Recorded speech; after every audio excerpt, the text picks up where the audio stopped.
de Santa Catarina. Fico muito honrada de estar aqui com vocês, é a primeira vez que eu venho a esse estado, é uma terra linda, vocês são abençoados profundamente. Eu quero agradecer à Federação Espírita Catarinense por essa oportunidade de estar aqui com vocês e compartilhar o que eu costumo dizer, os meus delírios, né? Que são as minhas reflexões, e poder ter pares para as nossas reflexões é um privilégio. Então, muito obrigado por estar aqui com vocês, obrigado na pessoa do Eduardo, que fez o contato comigo, que todos vocês se sintam abraçados. Vocês estão gostando desse dia de hoje? Muito ou pouco?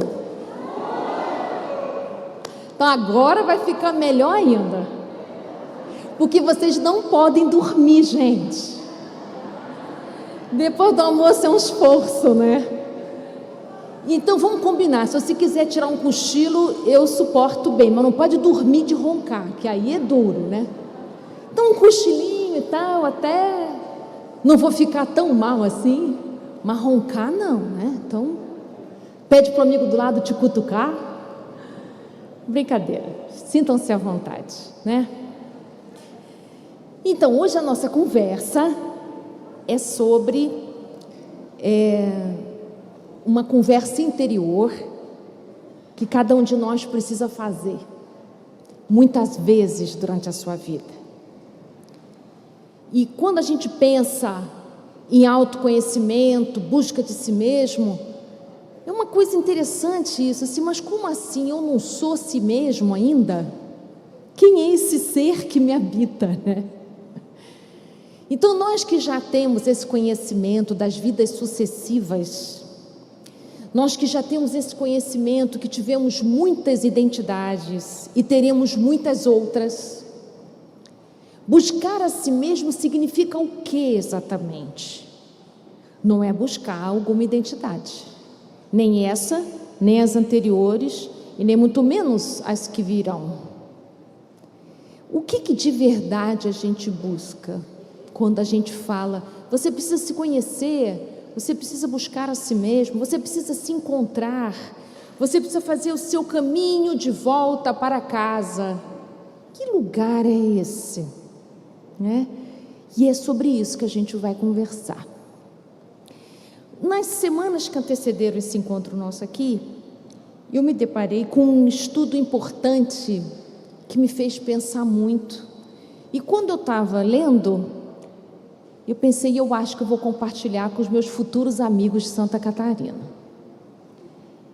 Então, esse estudo é da Revista Espírita que Allan Kardec editava na época em que ele estava preparando a nossa codificação, especificamente no volume de junho de 1863.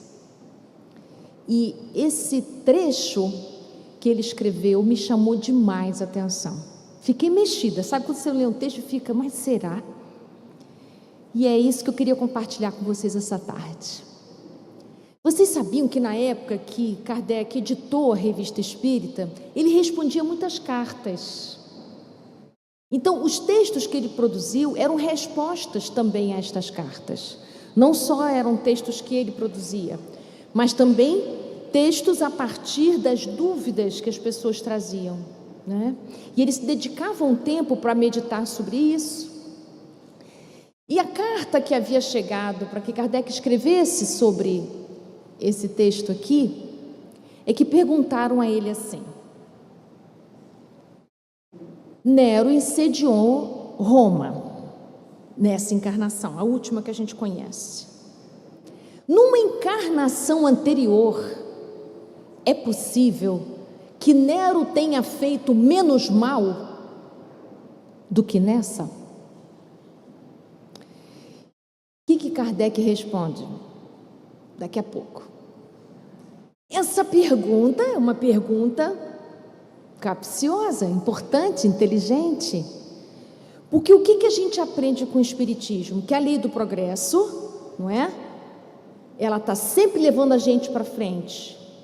O que faz a gente raciocinar Ora, essa encarnação é melhor que a reencarnação anterior, e a seguinte será melhor do que essa, e assim progressivamente, já que a gente não retrograda, a gente não anda para trás.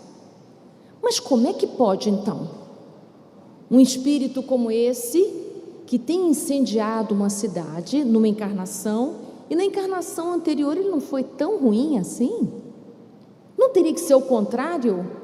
Ou seja, ele teria que ter feito muito mal na anterior, e incendiar Roma teria que ter sido um mal menor. Pois então, é isso que o Kardec vai explicar para a gente, numa inteligência magistral, argumentos incríveis, de poder fazer a gente entender que é verdade que a gente não anda para trás na conquista das nossas virtudes. E todas elas que a gente conquistar, será para sempre o nosso patrimônio. Mas essas virtudes, cada vez que a gente conquista, elas não se dão de um modo absoluto, e nem de inteiramente pronta. É como se a gente fosse conquistando graus virtuosos da nossa alma. E à medida que a gente vai crescendo, se desenvolvendo, as nossas virtudes vão se tornando mais robustas. Elas começam incipientes, elas começam de uma maneira muito tímida, e à medida que a gente vai crescendo, a gente vai tornando essas virtudes fortes, resistentes. Mas acontece uma coisa interessante. A gente acha que uma vez conquistada uma virtude, em qualquer grau, ela vai se manifestar para sempre do mesmo modo, mas não. E aí fiquei pensando, agora eu entendi por que o nosso mundo é um mundo de provas e expiações. Porque a gente utiliza a prova só num sentido, a gente entende prova, que é um sentido correto, como se fosse provas de escola, testes, desafios. Mas provas também significa a gente provar, experimentar, experienciar, saber o gosto, provar. Eu posso fazer várias provas de algo. Então, para a gente conquistar uma virtude, nós precisamos provar, sentir, experienciar seu adverso, experiências, oportunidades, condições para que essa virtude possa se manifestar. Então, para eu poder exibir a minha virtude, mostrar a minha virtude, por exemplo, da generosidade, eu preciso provar um ambiente adverso à generosidade, para que ela possa então se mostrar.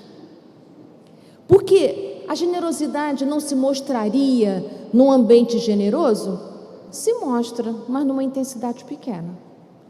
Quanto mais adverso for o meio, por exemplo, quanto mais egoísta for o meio, mais a minha generosidade precisa de fortaleza, precisa de uma expressão mais intensa para poder dar conta daquela experiência. Então, precisamos provar o adverso para que essas virtudes possam vir à luz. Então, se a minha virtude for ser paciente, para que a paciência possa se mostrar, para que ela possa se constituir como meu patrimônio, para que ela seja algo da minha fortaleza moral, a cada vez, a cada encarnação, eu vou experienciar aquilo que me impacienta. Eu vou provar o adverso. E na medida, ao encontro desse adverso, a minha paciência vai ganhando robusteza, fortaleza, intensidade. Então, com isso, a gente vai entendendo um mundo de provas e expiações. Ele também é entendido como um mundo de desafios, como também um mundo em que você experiencia, você prova, você mostra, você sente. E a cada vez que a gente vai amadurecendo, e a gente vai olhando as outras vezes em que a gente esteve em circunstâncias parecidas, ou circunstâncias às quais esse mesmo adverso, se mostrou, você pode perceber que houve momentos em que você conseguiu expressar essa sua virtude com mais intensidade e outras circunstâncias com menos intensidade, fazendo às vezes a gente até duvidar. Nossa, mas como é que eu pude ser tão impaciente aqui? Naquela situação outra, eu tive tanta paciência. O que aconteceu comigo? O que aconteceu é que naquele assunto, naquela experiência ali, que tinha alguns elementos diferentes dessa outra experiência, isso aqui você já venceu, e a sua virtude pode se expressar com largueza e tranquilidade aqui. Mas essa outra experiência tem elementos não presentes na anterior, significa um desafio maior para você. Então, o que você tinha de condição de expressar de paciência, aqui apresenta-se num grau menor. Então, é verdade que numa encarnação anterior, o Nero pode ter sido menos mal, e numa encarnação seguinte, incendiar uma cidade inteira, matar tantas pessoas, ser um assassino, um criminoso? Sim, porque numa encarnação anterior, ele ainda não estava provando, experienciando o poder, ele não teve essa oportunidade de experienciar o poder, assim como ele teve na encarnação seguinte. Significa que a cada encarnação nós teremos mais oportunidades, mais desafios nessas áreas nevrálgicas próprias de um mundo de provas e expiações. Quais são esses assuntos? Vocês conhecem, né? Poder, dinheiro, sexo, afeto, né? Esses assuntos são assuntos nevrálgicos para a gente. Por que nevrálgicos? Porque nesse estágio evolutivo que a gente se encontra, nós ainda não temos as virtudes suficientemente resistentes, mais robustas, para poder fazer frente. Mas nós precisamos destes desafios para que elas possam aparecer. Então, não tem jeito. Nesse nosso nível de amadurecimento, a conquista da virtude está diretamente ligada a esse encontro com o adverso. Nesse nível evolutivo ainda é assim. Num nível evolutivo mais alto, nós vamos experienciar e conquistar virtudes de outras formas. Mas nesse momento evolutivo que a gente encontra, é assim. Significa que você só vai saber da sua força moral diante de um assunto quando você estiver naquele assunto. Antes, nada posso dizer. Posso dizer das outras vezes que eu enfrentei esse assunto. Mas agora que eu estou diante desse assunto, eu não sei como é que eu vou conseguir responder. Depende de muitas coisas. Então, nós estaremos sempre, a cada dia, a cada momento da vida da gente, na possibilidade de evidenciar uma virtude nossa com mais clareza e intensidade, ou não. Isso me fez pensar, é por isso que a nossa doutrina tem o Evangelho como sendo parte da sua estrutura.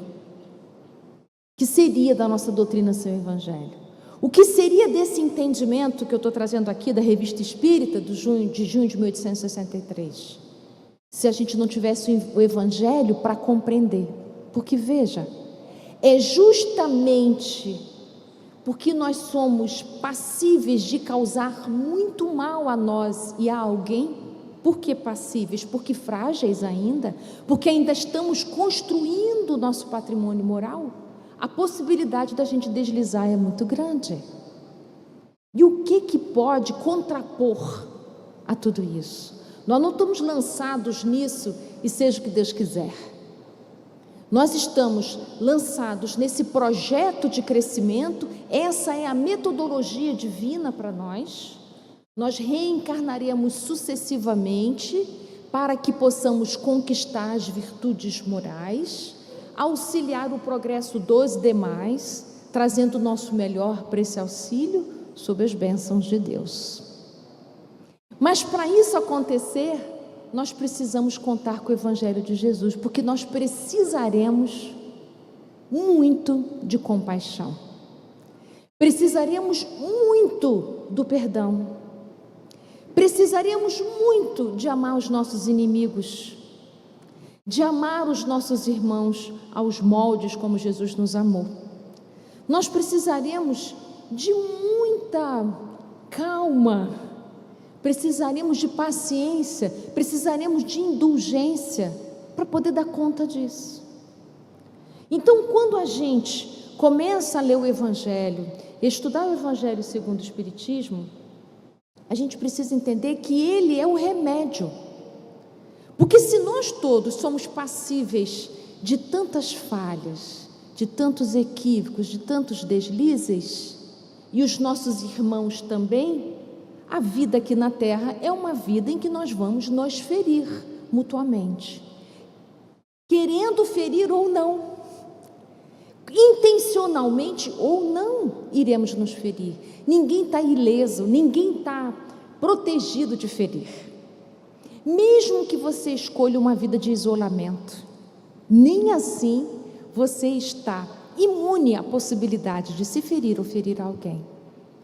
Então, junto com essa fragilidade toda, junto também com tudo que a gente já conquistou nas outras encarnações, nós precisamos contar com os recursos que Jesus nos ensinou de termos compaixão nas nossas convivências. Porque hoje é o meu companheiro, meu amigo, meu irmão, a minha irmã, que desliza num assunto que ela veio provar. Mas ontem fui eu.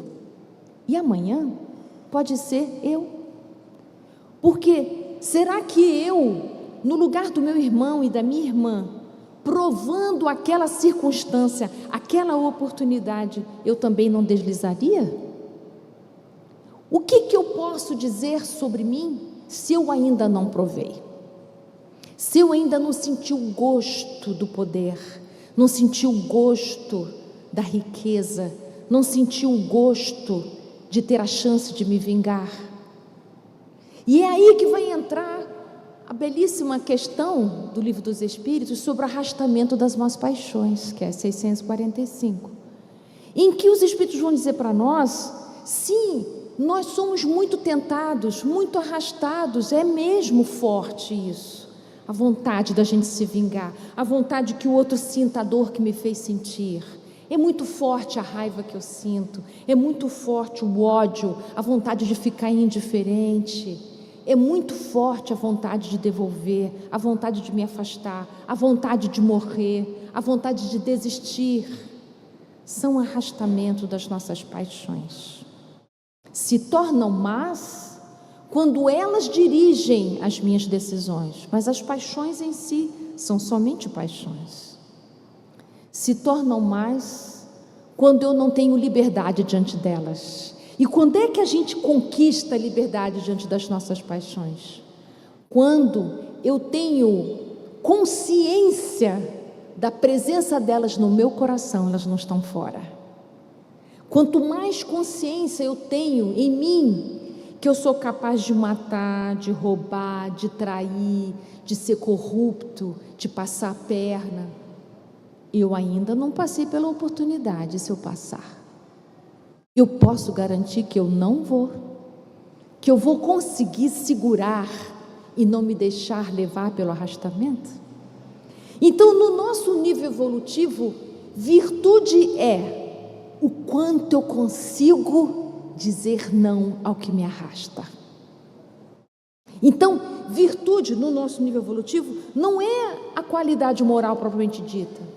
Eu sou generoso, eu sou paciente, eu sou amoroso, eu sou carinhoso, eu sou dadivoso. Ainda não.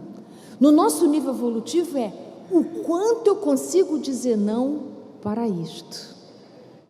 E aí, quando eu consigo dizer não ao meu egoísmo, aí aparece em forma de qualidade a minha generosidade.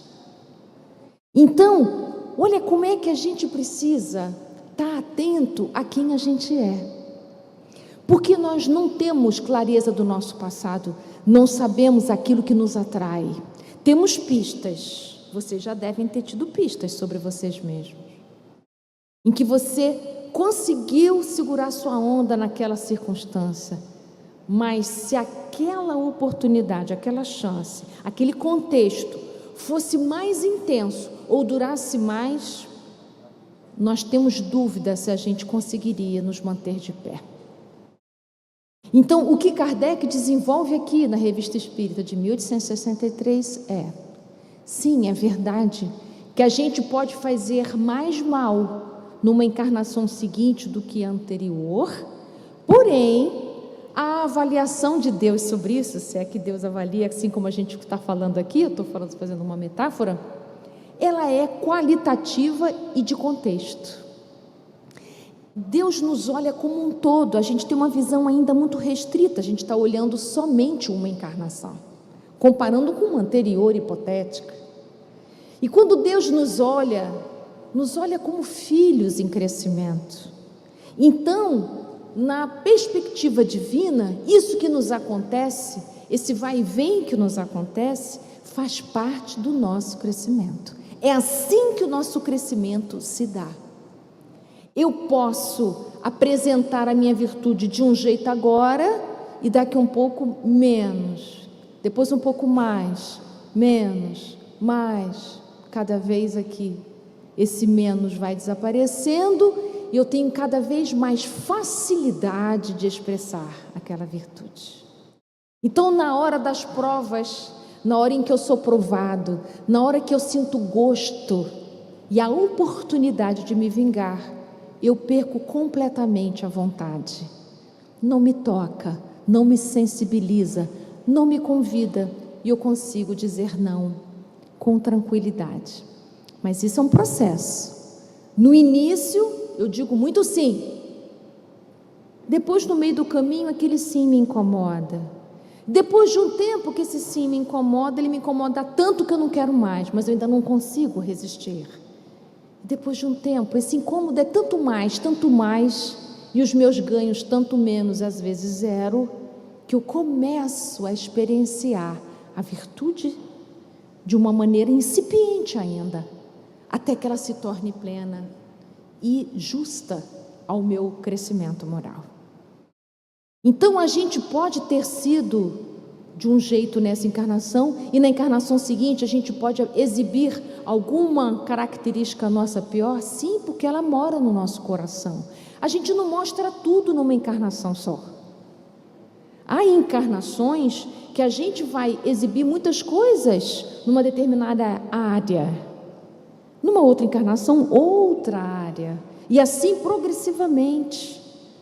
Graças a Deus que não acontece todas as provas em todas as áreas ao mesmo tempo, a gente não ia dar conta.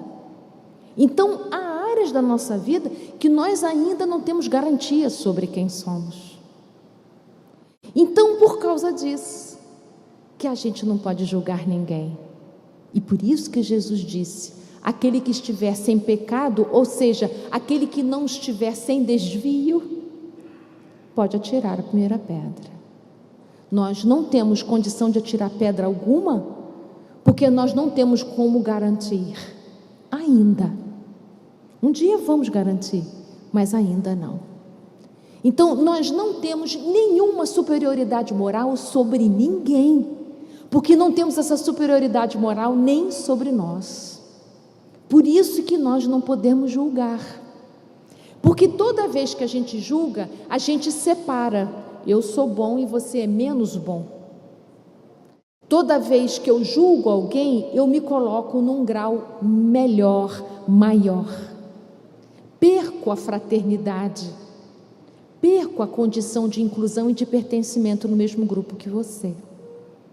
Então a gente tem que ter cuidado com o perdão, muito cuidado. Quando a gente diz eu perdoo, cuidado para esse lugar do perdão não ser um lugar superior, né? Não, porque eu perdoei, ele me traiu, mas eu perdoei. Onde você se coloca quando você fala isso? Superior? Isso não é perdão. Perdão é uma outra coisa, completamente diferente.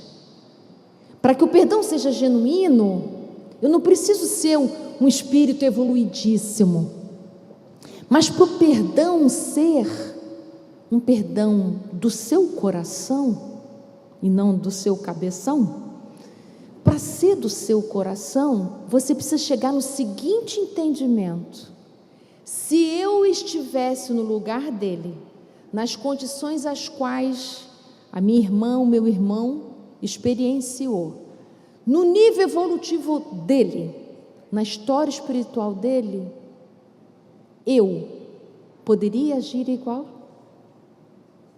Eu tenho como garantir que eu não seria arrastado também? A resposta para mim é: não, você não tem como garantir. Portanto, você não tem como julgar. Então, na questão do Livro dos Espíritos, em que Kardec pergunta como é que seria a caridade segundo Jesus, que é a questão 886, que ele vai dizer que é benevolência, indulgência e perdão é o terceiro. Então, eu até acho interessante essa resposta, porque ela me parece assim: benevolência está mais à mão, indulgência você vai ter que respirar mais, e perdão mais ainda. Mas quando ele fala no perdão, a resposta dos Espíritos é perdão das ofensas, não é perdão do ofensor. Perdão das ofensas. Perdão das ofensas é eu me libertar dessa história. É eu deixar com você as consequências das suas ações e eu sigo com as minhas. Não somos vítimas das nossas histórias. Nós somos coparticipantes de tudo que nos acontece. Em algum nível, em algum grau. Nós não somos culpados, mas temos a nossa parcela, por menor que seja.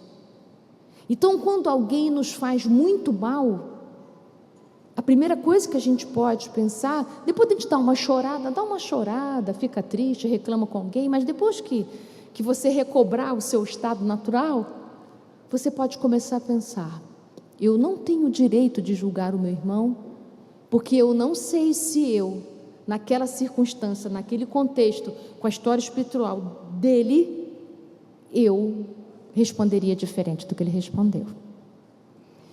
E vamos imaginar que você fosse muito evoluído e você chegasse a essa resposta e dissesse: mesmo que eu conseguiria resistir, mesmo, ainda assim você precisa perdoar para que você possa se libertar.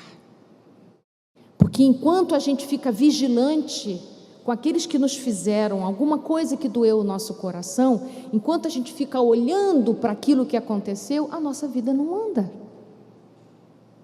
Então, quando a gente fala de expiação, quando a gente fala dessas palavras todas, resgate, cura, enfim, não é assim que se dá, com aprisionamento nas histórias que a gente viveu. Pelo contrário, a gente vem para se libertar dessas histórias. Então, perdão tem a ver com a gente concordar com essa condição que Deus nos legou de como a nossa encarnação se dá. Nós reencarnaremos nos grupos e com as pessoas com as quais eu tenho com elas chance de aprendizado, chance de ajuste, chance de cura. Mas eu só posso me dedicar a isso se eu sair do lugar de que eu sei como o outro deveria agir comigo. Eu costumo dizer que aquela frase que a gente diz muito, que é assim: por que você fez isso comigo? Eu não faço isso com você. Essa frase parece tão natural, ela parece tão justa, tão correta, só que ela é uma frase que indica superioridade. É como se eu dissesse assim: eu faço melhor do que você. E você não faz comigo o que eu faço com você, porque o que eu faço é melhor. Se o modelo e guia para a humanidade é Jesus, essa frase não combina. O modelo e guia da humanidade é Jesus, não sou eu. Porque eu posso, no seu lugar, no seu contexto, agir igual ou pior do que você. E aí então, eu volto para o início da minha fala com vocês. Por que tem essa história de autoconhecimento, busca de si mesmo? Por isso. Para que a gente possa encontrar as nossas sombras. Esses lugares que aparecem do nada numa circunstância, em que a gente pensa assim: meu Deus, quem era aquele que falou aquilo? Eu não sou de fazer isso, eu não sei por que eu te agredi, eu não sei por que eu gritei, eu não sei por que eu fiz isso ou aquilo, eu não sei por que eu te feri. Me desculpa, meu irmão. Nós gostamos tanto e nos aliviamos tanto quando alguém é indulgente com a gente. Quando alguém diz para a gente, está tudo certo, eu continuo amando você. Realmente aquele dia, poxa, você pisou na bola, né? Mas eu continuo amando você. Porque a grande ameaça que nos assola é a perda desse afeto das pessoas com as quais a gente convive. Mas tem algo mais que nos assola terrivelmente, não é só a perda da estima das pessoas que nos conhecem. É porque a gente faz muita questão de afirmar uma identidade, sendo que a nossa identidade ela é temporária. A Ana Teresa só existe nessa encarnação. Na próxima terei outro nome, outro corpo, outra história, outro começo. Mas o que eu adquiri aqui nessa história, enquanto Ana Teresa, eu levo comigo. Não só as virtudes, eu levo também os meus deslizes para ajustar. Levo como registro. Então, às vezes eu penso nesse lugar que eu tenho escolhido de fazer palestras. Não foi sempre assim na minha vida, foi de um tempo para cá. Sim, eu falava na mocidade, fazia estudos há muito tempo, mas me dirigia a públicos anônimos e diferentes. Apareceu na minha vida depois de um bom tempo de caminhada. Eu nasci numa família espírita. Então o espiritismo não é um conteúdo novo para mim, é algo que eu já nasci nele. Minha mãe médium, ostensiva, então o fenômeno mediúnico era algo comum no meu lar. E os meus pais abriram uma casa espírita no bairro que nós morávamos. Então eu desde pequena me lembro de serviço assistencial, evangelização de crianças, isso fez parte da minha vida toda. Volta e meia eu penso nisso. Mas que lar é esse que eu nasci, hein? E hoje eu faço palestras. Eu tenho um compromisso com a palavra. Eu adoro falar. Mas tem alguma coisa importante que acontece no meu coração quando eu me coloco para falar. Junto do grande prazer de falar, tem uma tensão que está sempre junto. Eu não sei o que me aconteceu com a palavra, mas eu me sinto comprometida com a palavra de despertar pessoas com que eu falo. Quando eu penso em planejar uma palestra e imagino que vocês vão estar me escutando, eu me imagino sentada aí.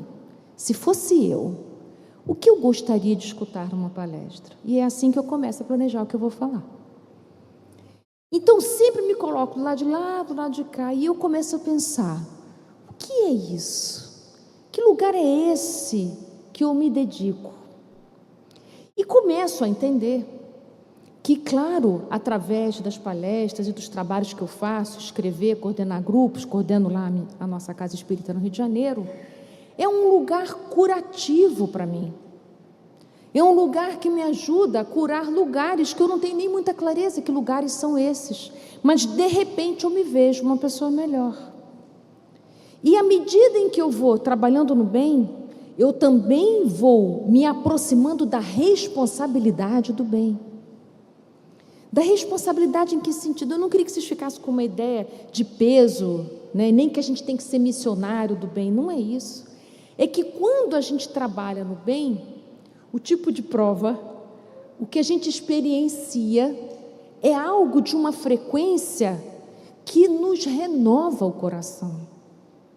Então, mesmo que você tenha aqueles lugares sombrios, que você seja vingativo, explosivo, encrenqueiro, confuso, mal-humorado, mesmo que você seja assim, quando você está no trabalho do bem, você começa a vibrar em outra frequência, que faz contraponto com esses registros pesados do seu coração. Se o seu coração é desconfiado, uma vez uma moça chegou na nossa casa espírita, muito interessante, um visitante, né? Ela era uma visitante, chegou, veio conhecer a nossa casa.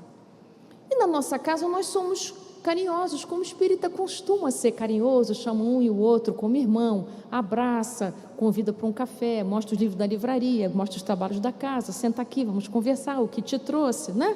A gente tem essa prática porque a gente aprendeu com os apóstolos na Casa do Caminho que é assim. A nossa casa espírita é uma casa de portas abertas, porque quem está lá dentro está com as portas abertas do seu coração. Pois bem, ela foi atendida, querida, e não sei o quê.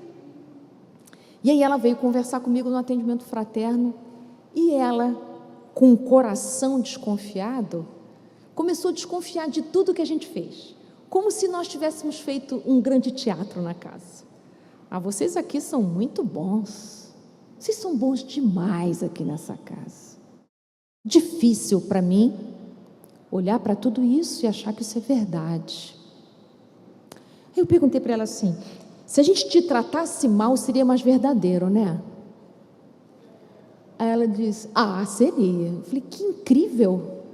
Como é que a gente pode achar o mal muito mais verdadeiro e sincero do que o bem? Sabe por quê? Porque é de lá que a gente vem.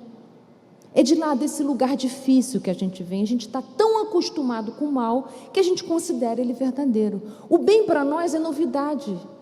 Nós somos incipientes, a gente está aprendendo. Pode até ser uma representação, bem-vinda a representação. Vamos representar tanto que daqui a um pouco se torna verdadeiro. Então tudo bem você desconfiar dos nossos abraços. Como é que vocês me abraçam? Você não sabe nem quem sou eu? Eu falei assim: porque não importa para a gente quem é você. Importa que você veio e você está aqui com a gente. Isso importa. Quem você foi, o que você faz, quem você é, isso para nós não é importante. Seus títulos, sua caminhada. Importa que você veio. Abriu uma janela no seu coração, as nossas portas estão abertas. Agora você pode escolher ficar, você pode escolher voltar para a sua casa também, está tudo certo. Mas me chamou a atenção a desconfiança do bem. Essa desconfiança que ela teve de nós, de vez em quando nós temos de nós. E nos achamos uma farsa. E nos achamos falsos. E achamos que a gente, nessa beleza toda que a gente mostra para os outros, não tem problema você achar isso. Só não acredita muito nisso. É porque o que a gente já sabe do bem, as notícias que a gente tem do Evangelho, faz muito pouco tempo. Não em termos de saber que já tem mais de 2000 anos, mas 2000 anos também não é nada para a imensidão do Espírito que somos. Mas tudo bem, 2000 anos é um bom tempo. Mas há quanto tempo o que Jesus nos disse faz sentido para o nosso coração? Tem pouco tempo. E há tantas coisas que Jesus disse que faz um enorme sentido, mas eu ainda não consigo ser, eu ainda não consigo sentir. Mas eu sinto um pouquinho. Vai, tá bom. Jesus disse: bem-aventurados os aflitos. Quando ele diz bem-aventurados os aflitos, porque serão consolados, tá bom, ele está falando das grandes aflições, está tudo certo. Mas tem um detalhe importante em bem-aventurado você que sente aflição. É porque se você já sente aflição com o mal, você já está se diferenciando do mal. Porque houve um grande tempo que a gente sentiu prazer no mal.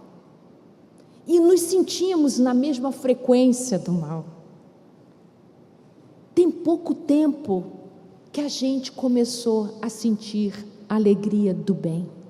Muito pouco tempo. E é por isso que então, quando a gente olha para a gente tem uma sensação de que a gente é falso.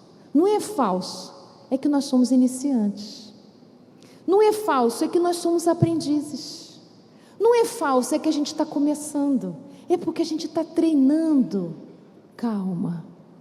Tenha compaixão pelo seu processo de crescimento. Mas não é para relaxar. É para você confiar. Então eu penso que o espírita cristão, ele está fazendo uma grande viagem da desconfiança de si para a confiança de si mesmo.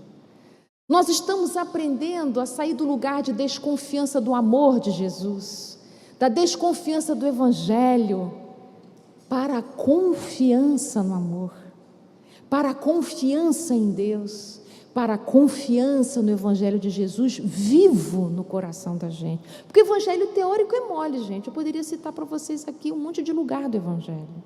Isso não modifica meu coração. Só começa a modificar o meu coração quando eu passo pela aflição.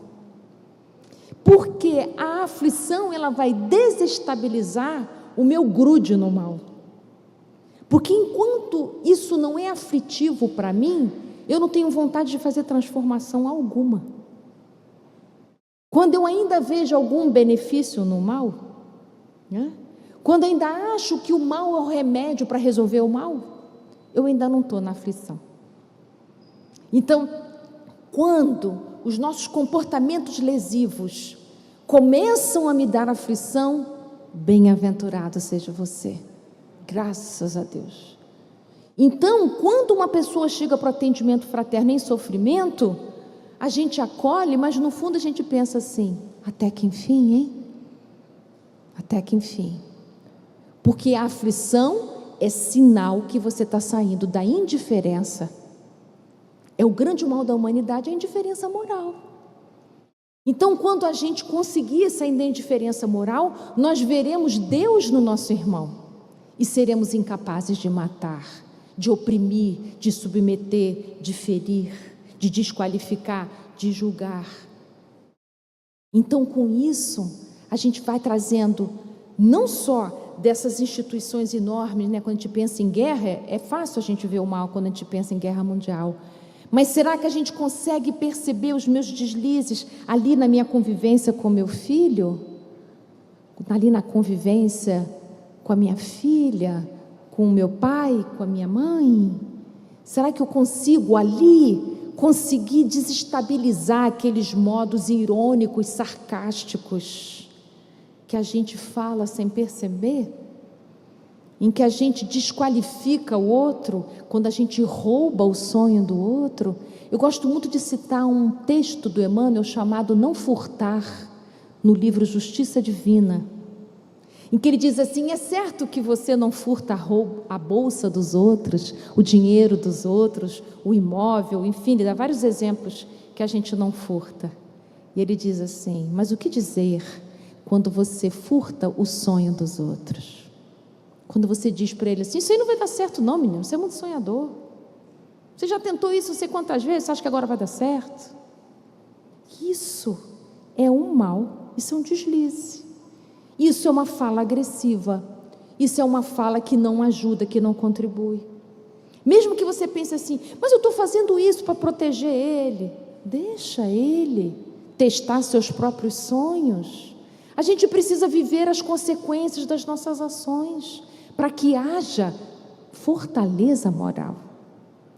Se um filho não pode experienciar as consequências das suas escolhas, não alcança fortaleza moral. Então, todo e qualquer processo de autoconhecimento, ele necessariamente passa por um momento de aflição. Precisamos passar pela aflição, porque é ela que faz a diferenciação do que antes nós consideraríamos normal, natural, comum, para que possamos instaurar a diferença que o bem instaura nas nossas vidas. Então não tem jeito, para você começar a agir no bem, tem que haver renúncia. Mesmo que ela seja uma renúncia que você pensa muito, mesmo que seja uma renúncia que você faça em forma de representação, que você se force, que aquilo seja igual dieta de segunda-feira, não tem problema. Começa a instaurar movimentos do bem na sua vida, aonde você já identificou que você desliza facilmente. Então, autoconhecimento, busca de si mesmo. Quem é esse si mesmo que você encontra? Você vai encontrar um si mesmo temporário, porque nós não lembramos de tudo que nós fomos, mas nós temos os registros. Eles estão todos no nosso coração. Os registros valiosos moralmente e os registros difíceis. Então, a viagem de autoconhecimento é encontro com as nossas sombras e encontro também com o que há de luminoso. E quando a gente se encontra com essa mistura, com a junção delas duas, que hoje eu estou chamando dessa identidade, eu posso acolhê-las no meu coração. Quem de nós não tem sombras? Quem de nós não tem em si deslizes registrados pelo coração? E ainda tem uma coisa interessante quanto aos deslizes, né? Uma vez encontrei uma amiga e ela disse que ia fazer uma cirurgia. Eu estou na fila do SUS para fazer uma cirurgia. Eu falei, minha amiga, não sabia que você estava doente, você vai fazer cirurgia de quê? E ela respondeu muito rispidamente que era uma cirurgia plástica que ela ia fazer nos seios. Eu não sei, eu fiquei assim, então tá bom, me senti assim, nossa, eu não sabia, né? Tá tudo certo, né? Mas para ela deve ser algo muito, muito, muito importante. Mas aí eu saí de lá, passou. Daí ela me telefonou e disse, minha amiga, desculpa aquele jeito que eu falei com você, é que, nossa, essa história da cirurgia, eu estou esperando a minha vida inteira acontecer, nunca chega a minha vez. Parênteses, ela desencarnou sem fazer a cirurgia, tá? E olha que interessante. Para ela, aquilo era tão grande que para ela, para todo mundo era visível a necessidade daquela plástica. E eu não saber, para ela significa você não me enxerga, você não observa, você não sabe, né? E foi por isso que ela respondeu daquela maneira. Mas logo em seguida ela me telefona e diz, eu falei, olha, eu nem tinha pensado nisso, fique tranquila, eu não fiquei chateada com você, está tudo bem, desculpa, foi mal. Quando souber da sua cirurgia, me fala que eu vou vibrar para você, está tudo bem. Esse exemplo que eu estou falando da minha amiga há determinados pontos das nossas almas que são feridas naquele lugar. E nós, inadvertidamente, podemos tocar na ferida desse alguém, sem saber que é uma ferida. E a reação da pessoa é desproporcional ao acontecimento. Todas as vezes que isso acontece, a pessoa ferida, que reage de uma maneira maior do que o evento, ela também se sente mal. E na maior parte das vezes ela não sabe por que ela reagiu numa dimensão desproporcional ao acontecimento. E nós que estamos do outro lado, a primeira coisa que a gente diz é, nossa, para que tudo isso? Era só uma perguntinha, por que ficou dessa maneira? E ficamos sem saber por quê. Então, Joana de Ângeles nos esclarece no livro Em Busca da Verdade, que nós temos muitos registros feridos no nosso coração. E qualquer um de nós, na nossa convivência, pode tocar nesses lugares sem saber, e pode ser que nem eu mesma saiba que aquele lugar é um lugar nevrálgico como eu. Então, uma coisa importante das nossas convivências é que a gente possa deixar claro para as pessoas que a gente tem intimidade, que lugares são esses. Olha, esse assunto aqui, tem cuidado nesse assunto. Isso para mim é muito delicado. Quando você falar desse assunto aqui, por favor, cuidado. Igual a gente fala, não pega no meu braço assim não, que eu estou com um corte aqui. Exatamente assim na nossa alma. A gente pode ir contando para as pessoas que a gente convive onde estão as nossas áreas que são mais sensíveis. Isso cria uma relação de cuidado entre nós. E à medida em que a gente vai criando essa relação de cuidado, as relações vão amadurecendo. Então, para eu poder avisar alguém que essa área é uma área nevrálgica minha, eu preciso saber que área é essa. Então, em vez de eu sair por aí explodindo, eu preciso fazer esse processo de volta para casa e começar a identificar as várias vezes que doeu, que assunto é esse que sempre dói. Isso é classificado pelo Espiritismo como sendo o gênero das nossas provas, as nossas áreas nevrálgicas, áreas que a gente combinou com a gente, que esse assunto eu vim cuidar nessa existência. Esse assunto aqui, eu vim fortalecer nessa existência. Então, de posse desse entendimento, eu posso ir me protegendo. O nome disso é autocuidado, cuidado de si mesmo. Também é outra página do Emmanuel. Aprender a cuidar de si mesmo, eu identificar exatamente isso. Começar a promover um autocuidado. Isso implica em eu descobrir que áreas são essas que necessitam da minha atenção. Então, quando a Joana fala que nós temos essas áreas feridas no nosso coração, ela vai dizer que é o arquétipo da criança ferida, que é um termo que Jung utilizou, são feridas nossas, adquiridas nesta vida ou em outra, que aguardam o nosso cuidado, que estão em aberto ainda, que sangram, que doem, que são sensíveis e que a gente precisa se dedicar a cuidar. Porque senão, se a gente não cuida das nossas feridas, a gente vai delegando isso para as pessoas com as quais a gente convive. E como é que alguém vai se encarregar de cuidar de feridas que são nossas, visto que os outros também têm suas feridas? Então, quando a gente cuida de famílias, quem tem na Casa Espírita trabalho com famílias já assistidos, ou trabalho de evangelização, que cuida de pais e filhos, é muito importante a gente mostrar para as crianças que os pais também têm muitas feridas, que os nossos pais não são pessoas já evoluídas, que já estão curadas e aí então se tornaram nossos pais. É possível que o seu pai e sua mãe tenham uma ferida muito maior do que a sua, e apesar disso conseguiu abrir passagem para você chegar, mas aquelas feridas grandes, tão intensas, fez com que ele escolhesse caminhos muito difíceis. Então sim, nós somos responsáveis pelas nossas escolhas, mas nós não somos tão livres assim para fazer as nossas escolhas. Quantas escolhas a gente olha para trás e pensa, nossa, eu gostaria de ter feito diferente, mas eu só posso dizer hoje o que eu gostaria de ter feito diferente, porque hoje eu já sou outro. E que beleza, nós sempre, a cada dia que recomeça, nós temos a oportunidade de sermos outros. As circunstâncias vão se mostrar de muitas maneiras diferentes, e nós teremos a chance de responder diferente. Nós teríamos a tendência de responder do mesmo jeito que a gente respondeu, mas com reflexão, com busca de autoconhecimento, eu posso começar a experimentar, a responder diferente. E é aí que entra então as experiências amorosas, porque dizem assim para a gente, né? Essa frase é famosa: você entrou no espiritismo pelo amor ou pela dor, né? A maioria de nós entra pela dor e tal. É pesada essa frase, né? A dor é inevitável, o sofrimento é opcional. A gente tem um monte de frase feita e a gente não pensa sobre elas. Vamos pensar. A gente aprende pelo amor também. Não aprendemos só pela dor. Como é que a gente aprende pelo amor? Na convivência.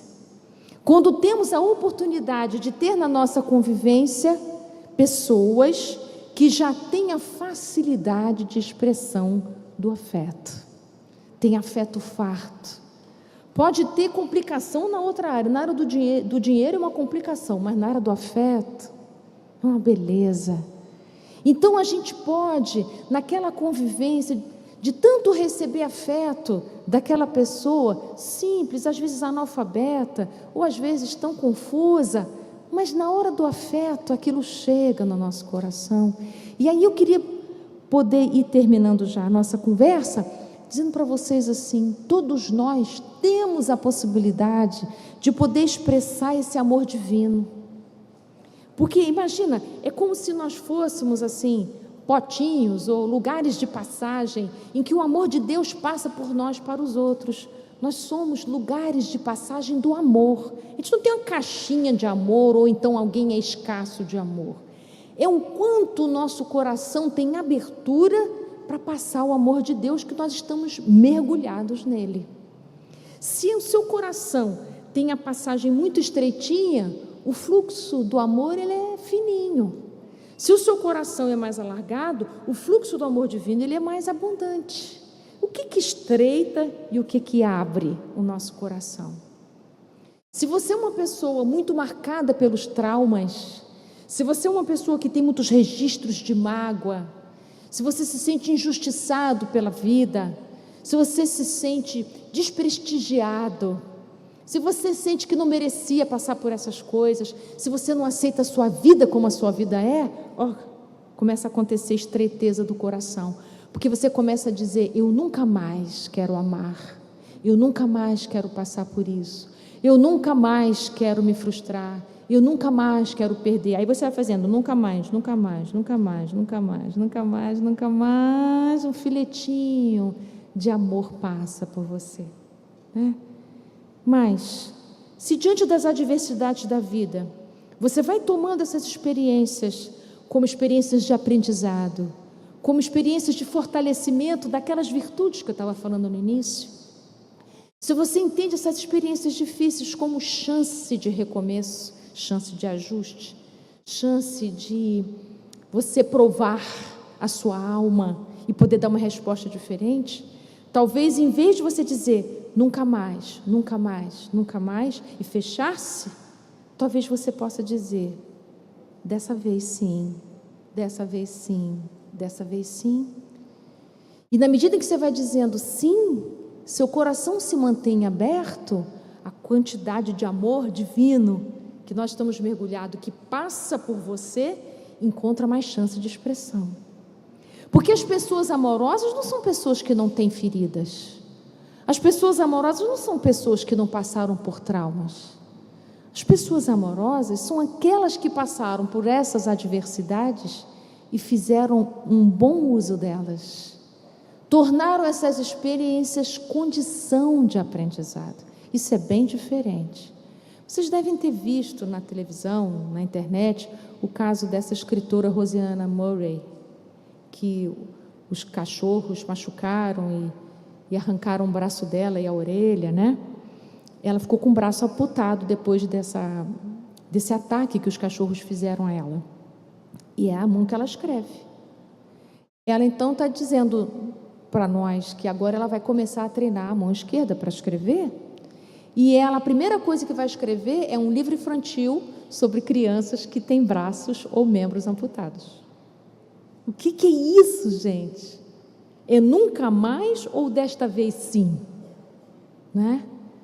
Eu não estou dizendo que ela é missionária, perfeita e maravilhosa, mas nessa área em que ela provou isso, que ela provou esse gosto, essa dureza, essa experiência, ela está conseguindo transformar numa experiência de aprendizado e uma qualidade moral ali começa a se expressar. Então, o amor divino que passa por ela tem abertura, encontra abertura para ter expressão. Então, quem se aproxima sente esse amor. Eu não estou querendo dizer com isso que a gente não possa se entristecer, que a gente não possa sentir raiva. Eu não estou dizendo com isso que a gente não possa passar pelo luto. Eu não estou dizendo que a gente não possa se chatear e se aborrecer.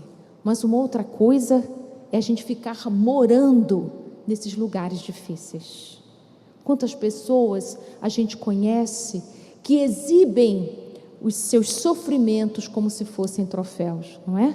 Conta de novo, conta de novo, conta de novo, conta de novo, e aquilo passa a ser às vezes a sua identidade. Então, podermos nos libertar dessas marcas e poder olhar para essas experiências como experiência de aprendizado é um bom começo. É assim que a gente vai elastecendo esse conhecimento de si mesmo a serviço de si e a serviço do mundo também. E essas ideias não são ideias minhas, né? Eu estou só compartilhando comigo. Quem fala muito bem sobre isso é Leon Denis, no livro O Problema do Ser, do Destino e da Dor, em que ele diz que na alma, a nossa alma não tem separação entre dor e prazer, que é num lugar só que a gente sente isso.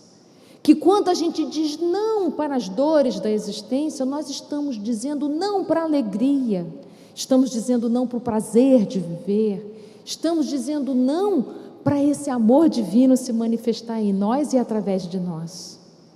Então, que o Leon Denis vai dizer assim: você pode fazer da sua dor asas, para que você possa livremente voar, crescer, se desenvolver.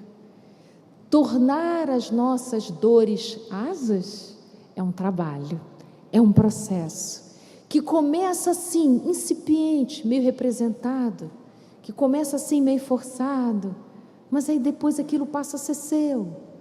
Daqui um pouco você está começando a se acostumar a ser mais gentil, está começando a se acostumar a ser mais paciente, está se acostumando a ser mais generoso. E quando você for provar o adverso, quem sabe o amor, a generosidade, a paciência, a calma, a sua paz possa se manifestar com fortaleza moral. É isso, meus amigos. Desejo que tenha sido útil, que a gente possa se encontrar mais vezes. Uma tarde de luz para todos nós. Muito obrigada.